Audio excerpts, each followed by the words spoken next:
fàtte mooy. keroog aussi tuité na bi conseil constitutionnel décidé. waaye ñu waat il est revenu sur ça. chargé waat na leen de démb. c'est ça le problème aussi man loolu rek mooy sama problème. mooy sa problème tey suba mu xam nga maa ngi la doon liiral fii keroog. ce qu'il avait dit. doon tàcc dafay dindi ci hémicycle bi. moment bi ñuy voté. ne toute la procédure a été respectée jusqu'à terme on a voté on le saisit ci mémoire am mu ne le conseil ne doit pas rentrer. parce que le processus n'est pas c'est-à-dire c'est ça. Le conseil ces décisions s'imposent à tous. Voilà loolu il va là-bas aussi il revient sur ça naan le conseil ne doit pas voilà toujours aller dans le sens voulu par le président. quand même. dañ ne mag ñu xam. dañ ne mag mën naa bàyyi ci réew mi dafa yàgg ak yàlla. waaw perte droit waxoon à quel Ousmane sa ko ñetti fan la. ah doy na waar de en tout cas man yooyu rek mooy suma problème. c'est-à-dire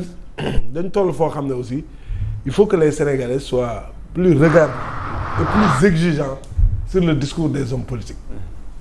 naxe jeex na quoi Fatima. alors fii kuñ fi nax tamit yow la neex. gars yi si maye nee na seen parfum yaa ngi ñëw alors président foofu ñu taxaw ci fi nga wax léegi parce que dafa am lu am solo loo xamante ne xaw ma nit ñi bàyyi nañ ci xel wala bàyyiwuñu xel ci kàddu yi mu yëkkati jëm ci li ñeel affaire renégociation wu li leen di les contrats alors le fait de dire que ne le président de la République ak son comité dañuy renier maanaam accepter lépp lu tubaab bi wax rek ñoom d'accord nañ ci loolu mooy sabab mu ne bu ñu ñëwee bu fekkee ne delluwaat nañ ci loolu bu ñu ñëwee à l'Assemblée nationale dinañ daaneel gouvernement bi bu ñu tabbaatee Al Amin Lo ñu daaneelaat ko nan nga jàngatee li nga xamante ne moom moo jëm ci renégociation wu contrat yooyu déjà dégg nañ Al Amin Lo wax na ci wax boo xamante ki nga xamante ne moo di Madiambal Diagne plutôt dégg nañ ko mu wax ci mbiru port autonome de Dakar ñëwaat na ci 6 milliards yi ak indien yi. gis naa benn image directeur du port. voilà c'est seen ndaje moom gis ngeen image. gis mu ngi toog kay di seet il avait le regard comme il était égaré il était ailleurs égaré. xaw ma nag. qu'est-ce qui peut expliquer ça. mais li ngay wax nii dafa am solo. c'est-à-dire pour man xam nga mooy principal problème mu Sonko mooy il va être à la place du président c'est-à-dire loolu indi na problème bi mu nekkee premier ministre naan bu mënul diriger xaw ma na ma jox ma diriger xam nga wax na fi ay wax yu bëri tey yow teggi nañ le premier ministre waa keneen ki ñëw moom amul ay sa méthode personnelle individuelle management noom pour doxal li ñu ko dégg nga ne nag nga ne bu changer méthode je vais faire tomber le gouvernement quand même y a un problème il faut qu'on se comprenne c'est-à-dire moom moo nekkoon premier ministre il avait sa méthode personnelle doxalin bi mu doon def ñu daw 2 ans et quelques président gis ne peut-être lii jëmul kër doyu ko mu teggi ko waa keneen ki ñëw nga ne déedéet di dawal méthode am nga ne ko doo ko fi defee boo ko defee ma daaneel gouvernement mais Fatima nag mais finalement su ñëwaatee nee na bu daanelee ba léegi yow loo bëgg mu yow léegi tu veux que le nouveau arrivant fasse comme toi alors que yow tes insuffisances et tes limites moo tax ñu teggi la quand même c'est contradictoire c'est-à-dire au fond gars yi dañuy fooy réew mi nañ waxante dëgg réew mi c'est du sérieux réew du ay caaxaan yàlla xam na ne gars yi fooyewu ñu réew mi dafa am kenn rek ku bëgg a fooye réew mi non mais du ma ci génn tamit Diomaye de attention tamit de saa yi affaire yi tamit ñun tamit xoolal ñun tamit il faut qu'on soit très très vigilant parce que Diomaye aussi c'est le président c'est le président comme dit Fabrice mais c'est le président moom tamit on peut pas le dédouaner mais buñ tàmbalee ba Diomaye lu xew ci réew mi bu dee 100 la ma ne 60 yi moom la wala 70 waaw wala 90 parce que fii lu fi xaw lu nekk ci c'est le président Fabrice c'est lui le président bien sûr mais bi mu neexee bi mu ko neexatul Sonko nekkatu fa waaw yow donc Alassane réew mi lu fi xew Diomaye est aussi responsable que quiconque c'est ça aussi la vérité il faut pas aussi lépp bëgg ko solal Sonko loolu tamit ce serait injuste très injuste parce que Diomaye am na fu mu mën a yegg foo xam ne Sonko mënu fa yegg Sonko li mu bëggoon yëpp am ko de dañ waxante dëgg am na foo xam bu fa bëggee dugg waaye da koy freiner pour lui dire que fii man la sama frontière la bu ko yemalee rek day taxaw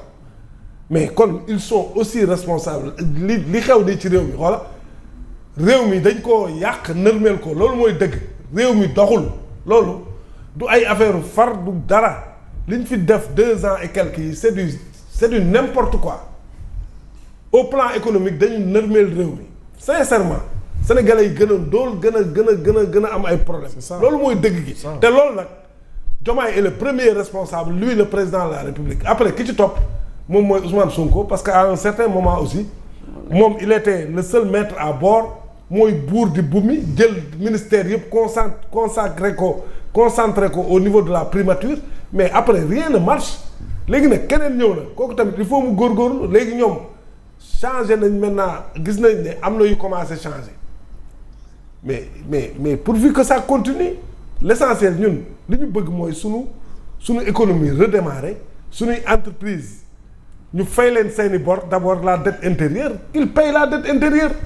pour permettre aux entreprises de respirer ensuite ñu xool nu ñuy redémarrer mais loolu yëpp dara amagu ci yéen a ngi wax ay waxi taw fii bu fi tawee nga di taw nit ñi dee ana dispositif yi. Très bien. Qu'est-ce qu'on a fait pour parer à ces choses-là qui arrivent qui sont là qui arrivent mbay mi nag lan lañ ci def nag. da nga ko gis. ñu ngi leen di demander audit si xaalis Sonko sax daan na annoncé ay mesures sax ay 20 mesures rek ay moom yooyu la jëloon quoi ay 20 mesures rek ay 17 mesures rek yooyu au moins moom daan na def loolu mais Al Amine Lo aussi on le sent pas ce premier ministre là on le sent pas loolu tam mooy dëgg doo ko gis sax lu bari mais moom tamit anamu dëkk bi ay problème rek la il faut qu'il sorte retrousser les marches pour travailler maintenant nag su dee mënuñu nañ jël ñu mën. Très bien merci beaucoup président am na solo il y a des Sénégalais qui sont capables de changer cette situation là dañ leen jël c'est des Sénégalais ils peuvent travailler pour très bien beneen point bi parce que dafa am lu mu wax est-ce que également président Ousmane Sonko mooy président bi nga xamante ne moo jiite Assemblée nationale mënul woon bañ a wax yenn détails yi comme le fait de dire ba muy nekk di def politique bi Bassirou Diomaye Faye le président actuel du Sénégal daanul woon dem Touba daanul woon dem fenn tey voilà jàpp ne daf koy jaxase ak ñenn ñi ci ay kàddoom est-ce que yooyu du indi ay problème ci Diomaye moo daawul woon dem Touba Diomaye daanul woon dem Touba ak yooyu noonu voilà Dakar la ko daan bàyyi léegi nag gis na mu dem Touba ak yenn kii Ousmane daawul dem Touba peut-être bëgg a def récupération loolu lay def ci Ousmane ki taxaw di jaxasi DG ak seeni jabar seeni soxna du moo ko def dem ne dem ngeen mu neen am na député yo DG yoo xam ne bi leen Diomaye woowee tàggu nañ ma buñ demee ba ñëw woowaat nañ ma ne ma lii laa fa jëlee waaye am na ñoo xam ne dem nañu wuy ji bu ñu ñibbisee tàgguwuñu ko waaye na leen leer ne bu ñuy dem bàyyi nañu seen soxna ci seen kër loolu la lay signifier quelqu'un qui tente même de mettre en mal s'intéresse avec ses épouses leur épouse mën na leneen mais moom ci boppam daawul dem Touba daawul dem Tivaouane daawul dem fenn on le défie avant 2014 qu'il nous montre une seule photo où il est parti à Touba en direct. Vous connaissez